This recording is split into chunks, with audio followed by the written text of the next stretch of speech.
Gue lihat badan tinggi, besar, rambut acak-acakan, hitam, itu gerak-gerak, lagi merhatiin kita. Dewi langsung cerita, iya memang di situ ada yang nunggu, kata si Dewi.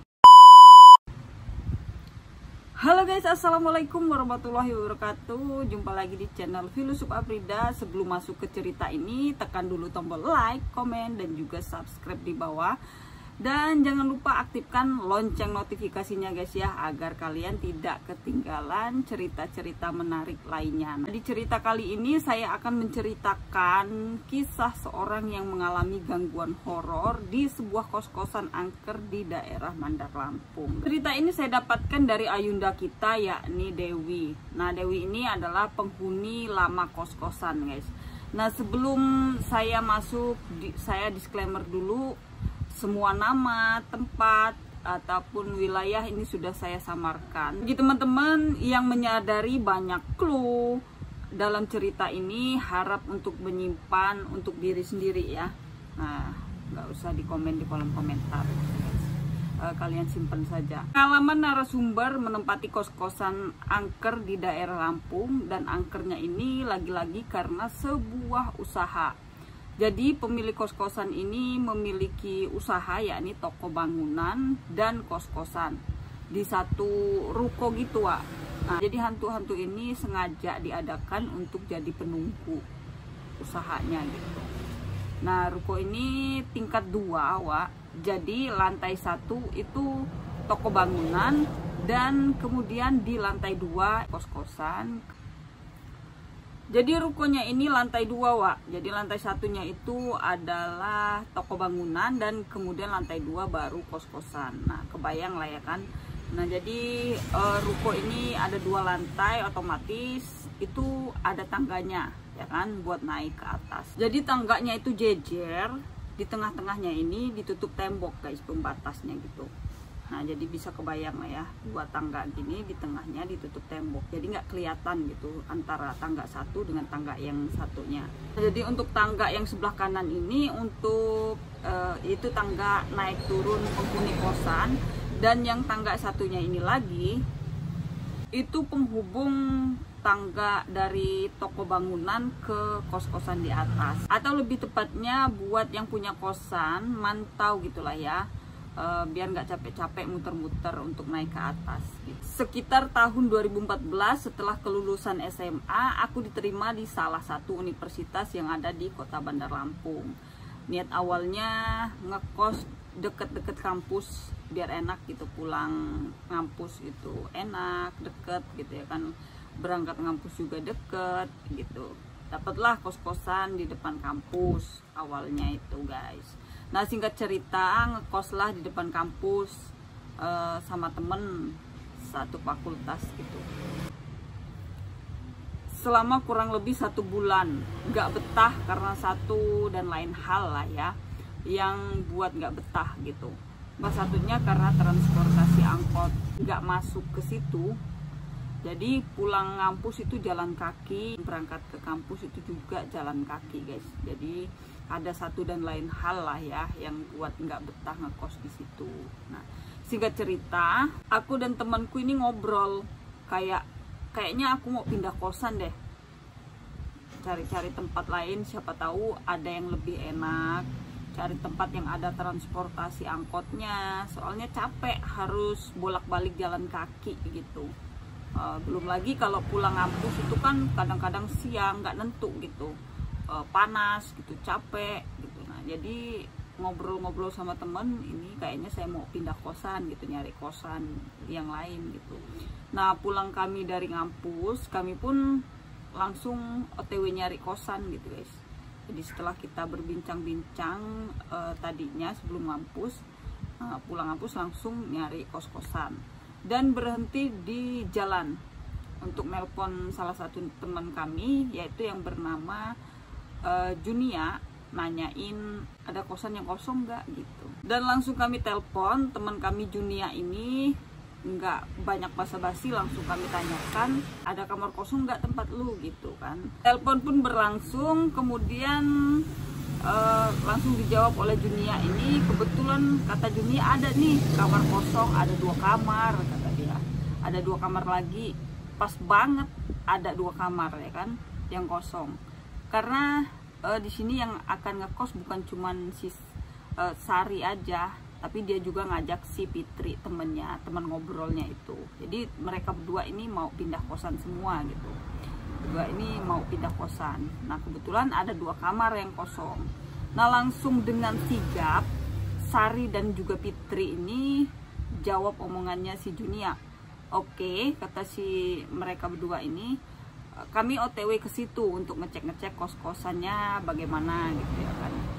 Oke, kata si Junianya juga. Jalanlah si Sari dan juga Fitri ini. Nggak lama kemudian sampailah di tempat kos-kosan tersebut. Nah langsung mereka datengin penjaga kosan, melihat 2 kamar yang masih kosong tersebut. Nah kemudian mereka naiklah ke atas. Kemudian kami naiklah ke lantai 2. Nah lihat-lihat kosan, sambil penjaga kosan ini menjelaskan ke kita tentang kosan tersebut, bahwasannya kamar satu-satu, udah free kasur, lemari, wifi, listrik free, dan juga yang paling penting airnya juga free guys. Nah jadi kita si Fitri sama si Sari ini tatap-tatapan kan. Nah sebelumnya di kosan yang lama itu sampah buang sendiri, nggak dapat lemari dan lain, banyak kurangnya lah ya kan. Dengar kosan ini dapat itu free semuanya, ya otomatis mau nggak mau ya pasti tergiur ya kan. Mana di situ ada transportasi angkotnya juga yang masuk, tambah tertarik lah mereka berdua ini, si Fitri dan juga si Sari ini ya kan, untuk mantapkan hati untuk pindah ke kosan itu. Dan tanpa pikir panjang, Sari dan juga Fitri ini langsung setuju dengan kosan tersebut. Nah pas pula kamar yang kosong itu ada 2 dan itu bersebelahan guys, samping-sampingan gitu. Nah pas juga kamar itu bersebelahan samping-sampingan. Gimana enggak, kosan murah dan free semuanya.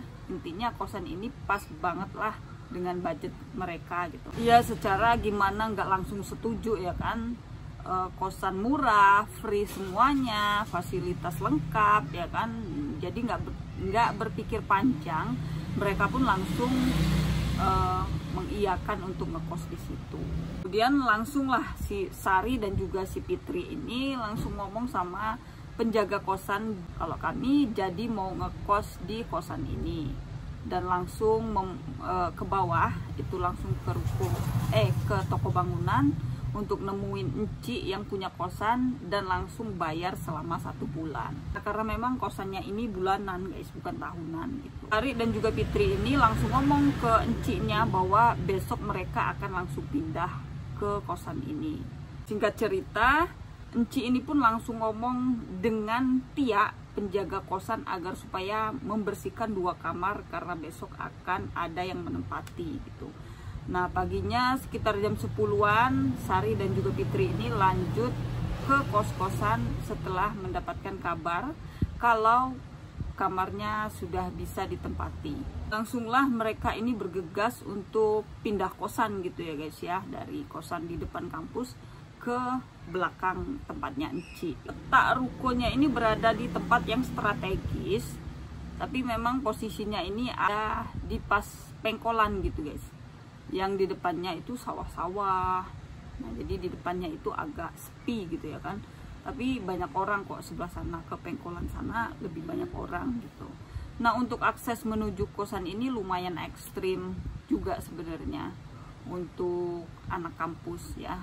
Yang pertama itu jalannya jelek karena harus melewati jalan yang rusak dan becek dulu gitu untuk menjangkau fasilitas angkot tersebut. Nah jadi kalau hujan dia becek, kalau panas dia debu ya, lumayan lah ya kan usaha untuk ngekos di kosan ini. Tapi enaknya semua fasilitas free gitu. Nah jika dilihat dari luar sebenarnya aku kurang serak sih kata si Sari ini, karena bangunannya kayak apa ya, bukan kos-kosan gitu, lebih tepatnya kayak ruko biasa gitu.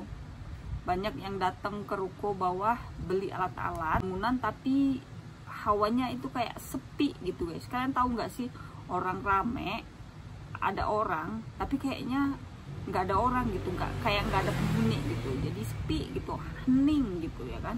Padahal di situ banyak penghuni, banyak orang gitu. Lebih tepatnya sunyi gitu, kayak rumah nggak ada penghuninya. Kebayang nggak sih kayak mana gitu rumah ataupun ruko ataupun sebuah tempat di dalamnya itu banyak penghuni, tapi kelihatan dari luar itu ya kayak nggak ada penghuni gitu. Bisa kebayang lah ya kan gimana gitu ya. Dan lagi-lagi karena semua free, harganya murah, pas dengan budget, juga menjadi pertimbangan buat si Sari dan juga Fitri untuk langsung apa ya, untuk mengiyakan ngekos di situ. Hari pertama sampai sore pun belum ada gangguan sama sekali ya, masih aman-aman saja. Tapi ada yang janggal gitu, mulai dari lampu depan TV ataupun pas di meja makan bersama itu tiba-tiba mati begitu saja guys. Nggak ada angin, nggak ada hujan, mati gitu. Padahal baru saja diganti yang baru, tapi ketika dinyalakan tak lama mati sendiri. Dan kejadian ini terjadi di malam hari guys. Jadi dia mati kemudian hidup lagi, dan seperti itu guys ya, pada saat di malam hari. Nah, hingga pagi menjelang hari kedua kami menempati kos-kosan masih aman-aman aja, karena kami kuliah sampai sore ya kan. Malamnya jam 7 atau setelah sholat maghrib, kami pun, aku sama teman-teman itu duduk di meja makan depan TV tadi ya, cerita dan ketawa-ketawa. Saking enaknya ketawa, sekali-kali sempet nengok ke belakang. Ya tahu kan, kawat lepas itu nggak kekontrol, kita mau nengok kemana aja nggak bisa dikontrol ya.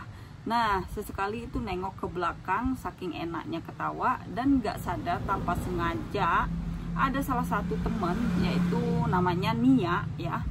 Nah, dan ini orangnya memang agak peka lah ya dengan hal-hal mistis gitu ya kan. Nah, itu ngeliat ada gerak-gerak besar, itu tinggi, besar, ada yang gerak-gerak, yaitu besar, tinggi, di balik pintu tangga yang saya bilangin satunya itu guys, tangga yang penghubung antara toko bangunan dan juga kos-kosan di lantai 2 gitu ya, masih inget ya kan. Nah, itu besar, tinggi, hitam di balik pintu tangga itu, dan sosok itu lagi memerhatikan kami yang sedang ketawa-ketawa. Dan seketika Nia ini langsung berubah raut muka guys. Dari tadinya dia yang ketawa-tawa, tawa lepas gini, seketika dia langsung diam ketawanya. Dia langsung diam dari ketawanya, langsung tegang dan aneh ketawa. Dia ketawa tapi nggak selepas tadi gitu. Nah, Nia ini diem aja, cuman senyum-senyum aja gitu, nggak kayak ketawa tadi, ketawa lepas, nggak ada beban, nggak ada yang, ya pokoknya masih enjoy ya. Setelah melihat itu dia langsung agak menahan ketawanya, dia lebih mengontrol diri ya. Kami baru sadar kenapa sih Nia ini jadi aneh gini gitu. Ada kawan kami yang memang orangnya ya cetas-cetus gitu ya kan, nggak apa ya, nggak ada sungkan-sungkannya gitu. Nah, itu namanya Lia. Dia pun langsung nyetus, "Woi Nia, lu kenapa aneh gitu?" Ungkapkan suatu pertanyaan ke Nia. Terus Nia ini jawab, "Gak apa-apa," kata si Nia, sembari langsung ngomong sama si Sari, "Sar, gua nanti tidur tempat lu ya," kata dia. Sari pun langsung mengangguk iya gitu. Nah, jadi tempat si Sari ini, Sari anak baru yang baru ngekos 2 hari itu, yang pindah sama si Fitri tadi ya, masih ingat kan. Nah, emang sering rame tiap malam, tempat nimbrung gitulah ya, maklum lah ya, karena anak baru ya masih perkenalan gitu, mengakrabkan diri gitu ya kan. Nah, habis mereka duduk di meja depan TV, kemudian mereka ini pindah ke kamarnya si Sari, ngobrolnya itu tadi guys. Nah lanjut lagi cerita-cerita, dan Nia ini tiba-tiba nyeletus ngomongin kejadian tadi yang dia lihat di tangga gitu. Dia langsung cerita, woi gue tadi itu aneh gitu, ada sesuatu yang gue lihat di tangga, woi tadi ya. Seketika langsung diem semua ya, teman-teman mereka ini ngedengerin si ceritanya si Nia ini. Gue lihat badan tinggi, besar, rambut acak-acakan, hitam, itu gerak-gerak lagi merhatiin kita gitu. Tadi gue langsung diem seketika itu, karena ada yang gue lihat di tangga tadi, yang tangga sebelah itu. Kemudian Dewi pun langsung ngomong juga. Nah masih inget kan sama si Dewi? Nah Dewi ini adalah penghuni lama kosan tersebut guys, yang mereka tempati. Dewi ini kerja di Alfamart depan kosan. Pas di depan kosan itu ada Alfamart, dia langsung nanya, lo lihat di mana nih ya, kata dia gitu sambil dia ngeliatin Nia. Gue lihat di tangga sebelah, kata dia, yang ditutup itu, tangga yang di ruko tempat Enci itu, kata si Dewi. Kemudian si Nia ini mengangguk, iya tangga yang ditutup itu. Dewi langsung cerita, iya memang di situ ada yang nunggu, kata si Dewi. Tangga sebelah tempat kita naik turun juga ada yang nunggu juga di situ. Nah sering kayak ada orang naik turun dari tangga itu, makanya kalau kita udah di atas semua, udah nggak ada yang di luar, itu tangga, semua pintu tangga itu ditutup aja. Makanya kalau kita udah di atas semua, pintu tangga itu tutup aja. Dan itu aja, kadang kedengeran kayak suara lonceng tengah malam, suara keran hidup di kamar mandi depan yang di sebelah kiri, ditambah lagi lampu-lampunya kedip-kedip kalau udah masuk jam 12 malam. Nah jadi kalian perhatiin aja ya, kalau kalian nggak percaya kata si Dewi ini. Nah kemudian malam pun semakin larut, dan akhirnya pada tidur bareng semua di kamarnya si Sari dan juga kamar Fitri, dua orang yang penghuni kosan baru ini ya, yang baru ngekos di situ. Nah karena takut mau balik ke kamar masing-masing, jadi mereka nginep di dua kamar itu, kamarnya si Sari dan juga kamarnya si Fitri. Juga cerita si Sari ini pun tengah malam jam 12 itu dia kepengen buang air kecil guys, pengen buang air kecil wah. Nah jadi dia sempat bangun untuk buang air kecil ya. Dia nggak ke kamar mandi yang di depan guys, dia lebih milih ke kamar mandi yang di belakang, itu kan ada kamar mandi. Nah setelah dia habis pipis itu, dia kan langsung nengok ke sini kan, otomatis jalannya. Nah melihat kamar mandi yang di sana, dan bener aja wah, lampu kamar mandi sebelah kiri itu kedip-kedip. Dan itu kalau siang normal aja, itu lampu nggak ada gangguan apapun, nggak kedip-kedip ya, pokoknya normal. Bener aja kata si Retno. Besoknya itu dia langsung ngomong sama teman-temannya, wih bener aja kata dia. Dia langsung cerita bahwa dia ngelihat lampu kedip-kedip setelah jam 12 malam gitu guys. Nah jadi kalau kalian suka cerita horor dari aku, kalian klik like dan juga subscribe. Jangan lupa aktifkan lonceng notifikasi agar kalian tidak ketinggalan video-video terbaru dari channel ini. Dan jangan lupa kalau kalian punya kisah horor lainnya, kalian bisa kirim email ke aku guys ya.